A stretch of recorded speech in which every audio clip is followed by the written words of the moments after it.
मैं अभी आप लोगों को पढ़ाऊंगी भारतीय समाज में परिवार के प्रकार। अभी हमने बताया था आपको कि परिवार के प्रकार किन किन आधारों पर बनते हैं, ठीक है। अब ये है, अब परिवार के क्या प्रकार हैं, परिवार के कौन कौन से प्रकार हैं। पहला एकाकी परिवार और दूसरा है संयुक्त परिवार। एकाकी परिवार क्या है, ये देखिए इसमें क्या होता है कि इसमें कम से कम बस सबसे कम से कम 2 पीढ़ी के लोग रहते हैं। 2 पीढ़ी के लोग मीन्स पति पत्नी और उनके अविवाहित बच्चे, ठीक है।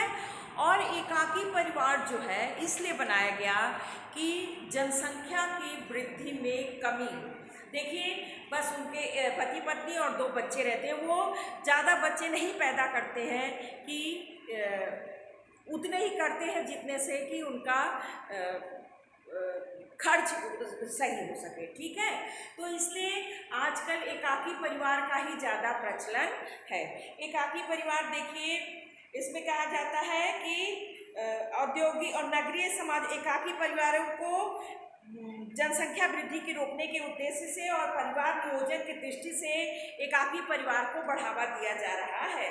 इस प्रकार के परिवार में रहने वाले लोगों को अन्य परिवारों जैसे माता पिता, भाई बहन, चाचा ताऊ आदि के साथ मात्र औपचारिक संबंध रह जाते हैं, ठीक है। तो यद्यपि कुछ विशेष परिस्थिति में एकाकी परिवार में उनके विधवा माँ या विधवा पिता, विधुर पिता ऐसे लोग रहते हैं, उनको विशेष परिस्थितियों में रखते हैं, ठीक है। तो एकाकी परिवार जो है उसमें क्या होता है, वो परिवार नियोजन के लिए होता है, जनसंख्या वृद्धि को रोकने के लिए होता है और एकाकी परिवार में अच्छा खान पान, अच्छे वस्त्र, ये सब हम एकाकी परिवार में पहनते हैं। आजकल ज़्यादातर हम लोगों को एकाकी परिवार ही देखने को मिलते हैं। दूसरा क्या है, संयुक्त परिवार। संयुक्त परिवार क्या है, भारतीय संस्कृति और परंपरा में संयुक्त परिवार का विशेष महत्व है। प्रायः भारतीय समाज में परिवार का अर्थ संयुक्त परिवार से होता है।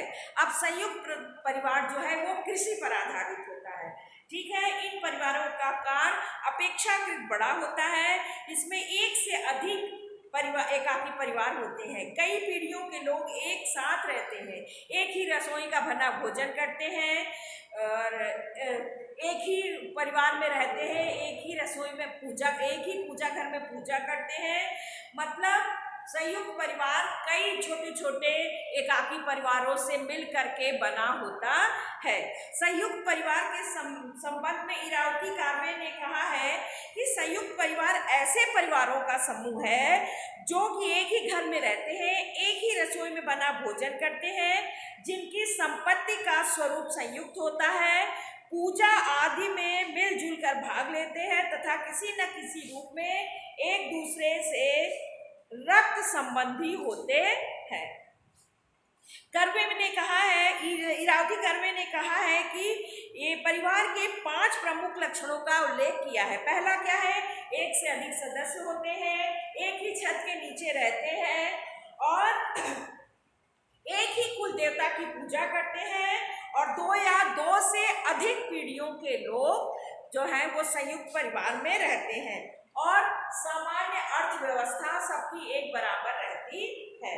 फिर क्या है, दूसरे समाजशास्त्री आर.पी. देसाई ने कहा है कि भारत में संयुक्त परिवार को परिवार की एक विशेष संरचना कहा जाता है। इनके अनुसार हमारे यहाँ परिवार का अर्थ ही संयुक्त परिवार है। यहाँ औपनिवेशिक काल में अंग्रेजों द्वारा संयुक्त परिवार जो है इसे ही विस्तृत परिवार कहा गया है, ठीक है।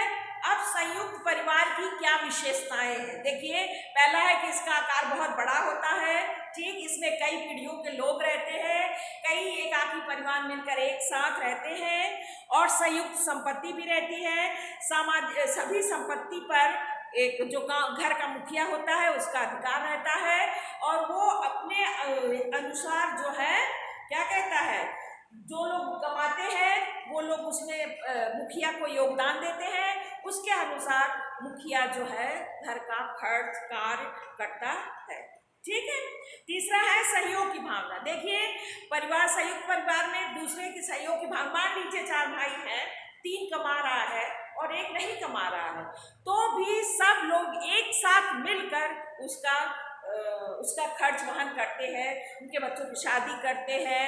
मतलब कि सब लोग एक साथ ही, जैसे सबके आय का मुखिया को दिए, उसके बाद जो चौथा है उसके भी बच्चे की उसी परिवार में सहयोग से शादी विवाह खान पान खर्च जो होता है वो होता है।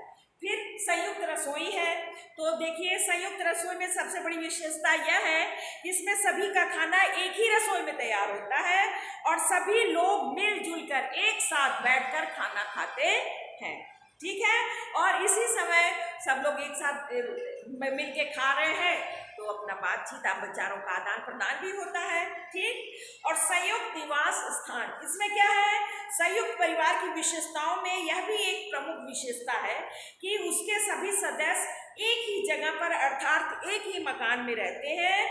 और अगर इनकी रिहाइश को अलग अलग कर दिया जाए तो संयुक्त परिवार ना होकर वो केंद्रीय परिवार अर्थात एकाकी परिवार हो जाएगा।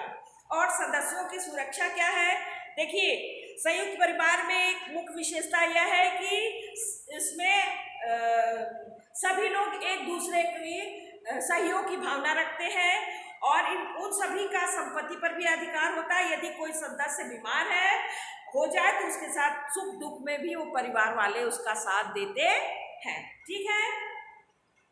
अब देखिए परिवार का समाजशास्त्रीय महत्व एवं प्रकार है। समाजशास्त्रीय महत्व क्या है, पहला प्राणी शास्त्रीय प्रकार है। पहला क्या है, प्राण शास्त्रीय प्रकार। इसे जो है 3 भागों में विभाजित किया गया है। पहला यौन इच्छाओं की पूर्ति। देखिए परिवार में ही यौन इच्छा की पूर्ति होती है। परिवार वह साधन है जिसके द्वारा मनुष्य को यौन क्रियाओं का नियमन करना पड़ता है और स्त्री पुरुष जो होते हैं इनकी कोई मर्यादा नहीं रहती। जो परिवार का या विवाह के बाद यौन संबंध स्थापित करते हैं तो बच्चे पैदा करते हैं। दूसरा है यही है संतानोत्पत्ति। संतानोत्पत्ति करना परिवार का ही एक महत्वपूर्ण कार्य है। ठीक है। वैसे तो यह कार्य परिवार के बाहर भी संभव है, परंतु किसी भी प्रकार से ऐसे संतानों को वैध नहीं, जो अपने परिवार में पति पत्नी से अपने बच्चे नहीं पैदा होते हैं पर दूसरे से बच्चे पैदा हुए तो उसे वैध नहीं माना जाता है, ना ही उसे परिवार के सदस्यों के बीच में गिना जाता है। ठीक। प्रजाति की निरंतरता, परिवार के द्वारा ही प्रजाति की निरंतरता संभव हुई। परिवार विवाह द्वारा संतानों के माध्यम से अपने को विस्तृत कर अमर बनाता है। वास्तव में परिवार द्वारा मानव ने ऐसा हल ढूंढ दिया है जिससे उसकी प्रजाति निरंतरता बनी रहती है। फिर क्या है, देखिए पहला था प्राणी शास्त्रीय प्रकार, दूसरा पॉइंट है शारीरिक प्रकार। शारीरिक प्रकार है कि बच्चों का पालन पोषण, बच्चों की रक्षा जब उसका भरण पोषण होता है तो परिवार के द्वारा ही होता है। जब बच्चा पैदा होता है तो एक असहाय जीवित प्राणी होता है और परिवार द्वारा ही उसे रहन सहन, उस परिवार की सुरक्षा, रहना खेलना, सारी सुरक्षा बच्चे को परिवार के द्वारा ही मिलती है। शारीरिक रक्षा भी परिवार अपने सदस्यों की शारीरिक रक्षा की भी व्यवस्था करता है। इस कार्य के अंतर्गत शारीरिक चोट व बीमारी की अवस्था में सेवा शुश्रूषा की व्यवस्था भी होता है। बड़े बुजुर्ग, दुर्बल, अपाहिजों की देख रेख भी परिवार के सदस्य ही करते हैं। भोजन, निवास व वस्त्रों की व्यवस्था भी परिवार में, संयुक्त परिवार में होती है। ठीक। आर्थिक प्रकार, पहला था देखिए प्राणी शास्त्रीय प्रकार, दूसरा था शारीरिक प्रकार, तीसरा है आर्थिक प्रकार। आर्थिक प्रकार में भी होता है उत्तराधिकार का निर्धारण।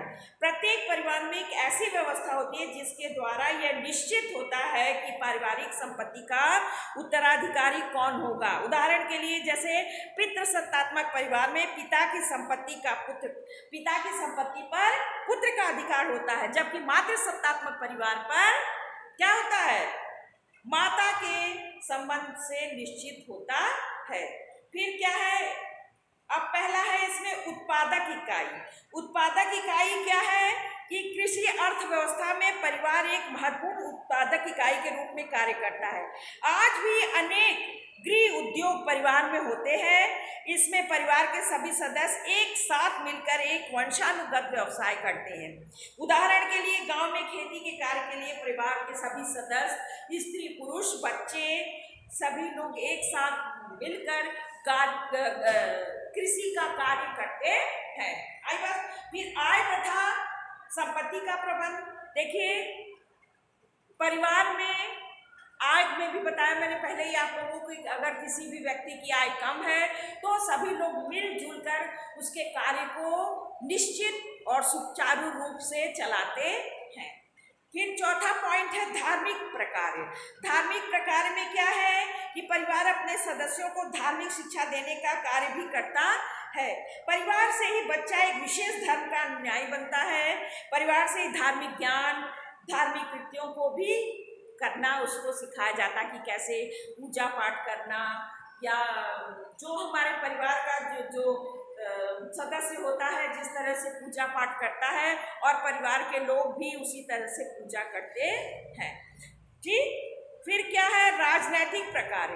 राजनैतिक प्रकार भी कम महत्वपूर्ण नहीं है, ये भी है। सरल समाजों में परिवार में इस प्रकार के कार्यों का और भी अधिक महत्व है। जैसे आदिवासियों के समाजों में शासन प्रबंध प्रायः एक मुखिया द्वारा होता है। शिक्षा संबंध प्रकार भी घर में मुखिया द्वारा ही होता है। सांस्कृतिक प्रकार भी जो रीति रिवाज परंपरा और वो होती है, जो हमारे मुखिया या हमारे जो बड़े बुजुर्ग जैसा कहते हैं वैसा ही होता है। मनोवैज्ञानिक प्रकार, आठवां पॉइंट है मनोवैज्ञानिक प्रकार। परिवार का एक अन्य महत्वपूर्ण प्रकार अपने सदस्यों को मानसिक संतुष्टि में व सुरक्षा प्रदान करता है। परिवार में बच्चों को माँ की ममता, पिता का संरक्षण और भाई बहन का प्यार, सभी कुछ हमें परिवार में ही मिलता है। ये सब हमारे मनोवैज्ञानिक प्रकार हैं। ठीक। और देखिए, मान लीजिए किसी बच्चे की परिवार में मंद बुद्धि का है तो उसको भी परिवार वाले ही उसके धीरे धीरे उसके व्यवहारों में परिवर्तन लाते हैं। और अन्य तरह के प्रकार हैं जो इतना जो हमने आपको बताया है कि इतने प्रकार हैं, उस व्यक्ति के जीवन में इनका विशेष महत्व है।